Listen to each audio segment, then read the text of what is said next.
always been a retirement strategy of the eastern seaboarders to, when they're ready to retire or almost retire, sell that property and downsize to a state like South Australia that has a lot less capital price on their properties, and release some of that money for their retirement. Absolutely.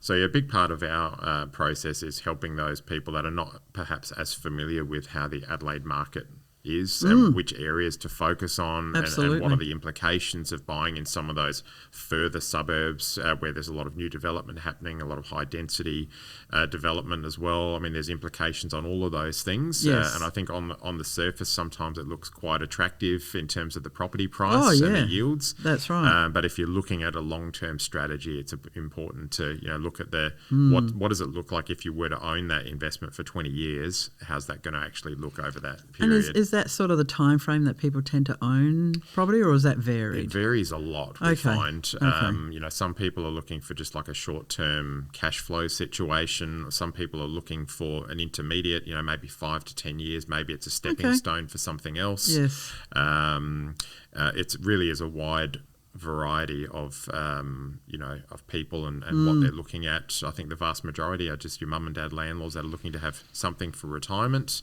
and I think a lot of tenants assume that all landlords or property investors are these big property moguls that own dozens of properties, and it's actually not really the case. It's a very small percentage of property investors. And from that point of view, a final point that I'll discuss is, when is the right time to sell from a tax point of view?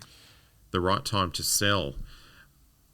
From my point of view, your perspective, from my perspective as a tax accountant, is when the owners have their least amount of money earnings. So if you're a salary and wage earner, wait until you've retired or semi-retired so that your taxable income is low. So now with the superannuation rules, people can contribute to super up till their age 67 without meeting a work test.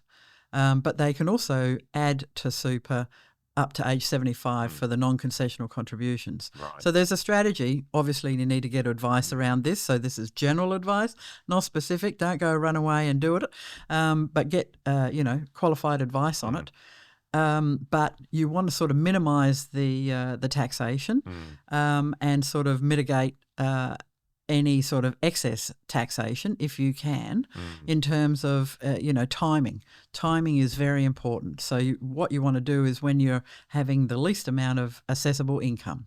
So that might mean that you've taken a year off, a sabbatical or something like that. It could mean that you've retired, you've become unable to work permanently, and so you're on a very small, say, pension or a TPD claim or something like that. So they're the times when you sort of really want to, and of course, crucially, the date of the sale is the day you sign the contract, not the settlement date. Yes, absolutely. Number one rule.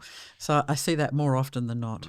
But we often do get questions from our clients that say, "Oh, look, I'm looking at selling and I want to know if it's the right time. What are the implications?" And we would always refer to a experts such as yourself, because we're not qualified to answer that question as to whether it's right for their financial circumstances. What are the implications? Correct. We're not qualified to really operate in that space. So we would always refer to someone like yourself and say, look, you need to speak to an expert to find out what the implications are for your specific circumstances, because it's different for everyone, isn't it? Absolutely. And everyone has their own set of rules.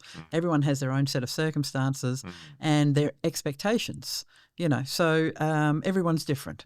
So there's not one size fits all. So, you have to sort of seek advice and go through those conversations, and the what-ifs scenarios need to be addressed. So, absolutely.